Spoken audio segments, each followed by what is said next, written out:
Baik, assalamualaikum warahmatullahi wabarakatuh. Saya Rahmat Kawi Mahmud dengan NPM 07110 akan menjelaskan tentang soal praktikum untuk sistem operasi untuk modul 5 dan 6 untuk pertemuan ketiga.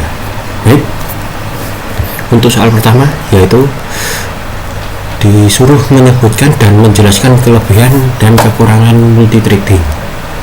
Baik, untuk kelebihannya, yang pertama responsif tanggap. Untuk multithreading mengizinkan program untuk berjalan walaupun pada bagian program tersebut diblok atau sedang dalam keadaan menjalankan operasi yang lama atau yang panjang. Sebagai contoh, multithread web browse dapat mengizinkan pengguna berinteraksi dengan suatu thread ketika satu gambar sedang diupload oleh thread yang lain. Untuk pembagian sumber daya, yaitu secara default thread membagi memori dan sumber daya dari proses. Ketika thread berjalan pada data yang sama, thread tersebut bisa berbagi cache memori. Kemudian yang ketiga, ekonomis, mengalokasikan memori dan sumber daya untuk membuat proses adalah sangat mahal. Alternatifnya yaitu thread membagi sumber daya dari proses ini lebih ekonomis untuk membuat thread. Kemudian untuk kerugiannya yaitu multithread bisa mengganggu satu sama lain saat berbagi hardware, misal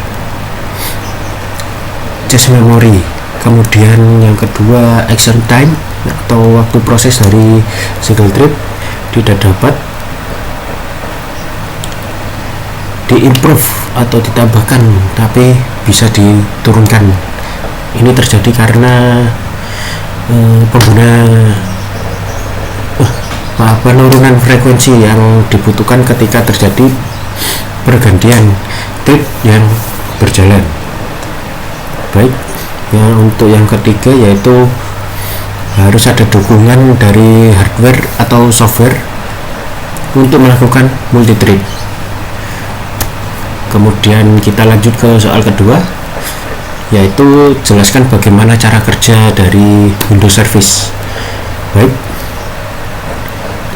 jawabannya, sebuah Windows Service dibuat dengan menggunakan alat bantu pemrograman seperti halnya Microsoft Visual Studio dan umumnya diprogram dengan menggunakan bahasa C atau C++. Meski beberapa Windows Service modern telah diprogram dengan menggunakan bahasa pemrograman .NET, Windows menyediakan sebuah antarmuka pemrograman aplikasi untuk Windows Service yang disebut dengan Service Control Manager atau SCM, yang mengatur bagaimana Windows Service dimulai dan dimatikan. Sebuah aplikasi yang hendak menjalankan sebuah Windows Service harus ditulis dengan sebuah cara, yaitu ia mampu menerima dan menangani pesan-pesan seperti start, stop, pause, dan lain sebagainya dari Service Control Manager.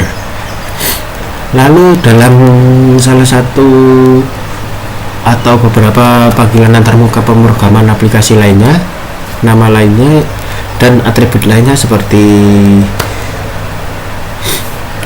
Service Control Manager dalam Windows Vista, para pengguna juga dapat memanipulasi Windows Service dengan menggunakan sebuah antarmuka lebih sederhana.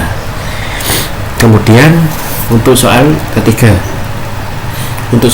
ini kita disuruh memberikan contoh dari Windows Service secara default.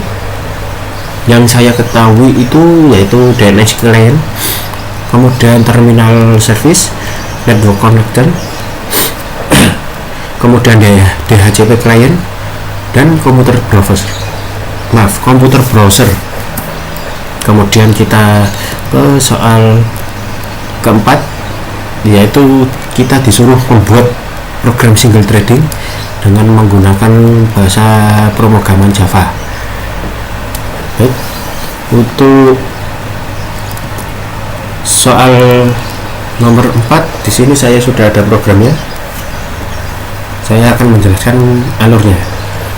Di sini ada public class untuk contoh trip, kemudian di extend dari trip atau fungsi trip. Kemudian di sini ada variabel id sama dengan 0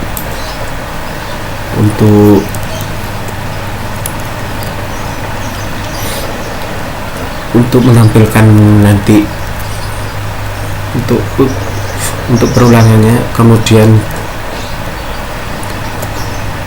Kemudiannya untuk urutan di sini juga dari sininya di public void run ada outputan untuk ini trip.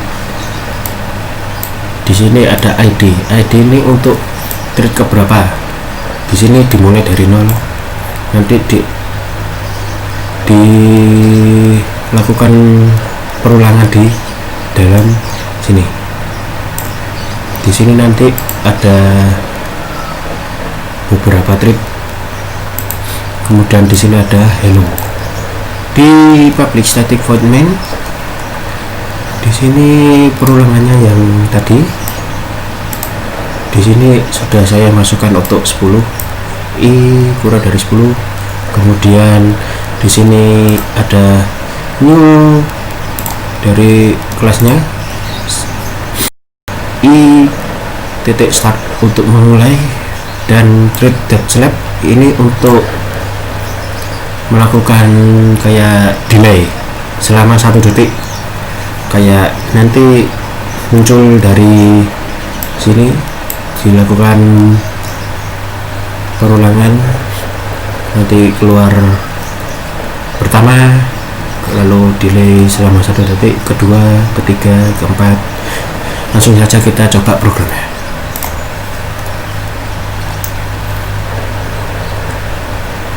Nah, jalannya akan seperti ini sampai dengan trip ke 10 ya. Sudah berhasil. Di sini sudah terjabar 10 trip yang berjalan selama 10 detik. Baik, untuk soal praktikum pertemuan 3 sudah selesai. Bila ada tutur kata yang salah atau yang kurang jelas, mohon dimaafkan. Akhir kata saya ucapkan wassalamualaikum warahmatullahi wabarakatuh.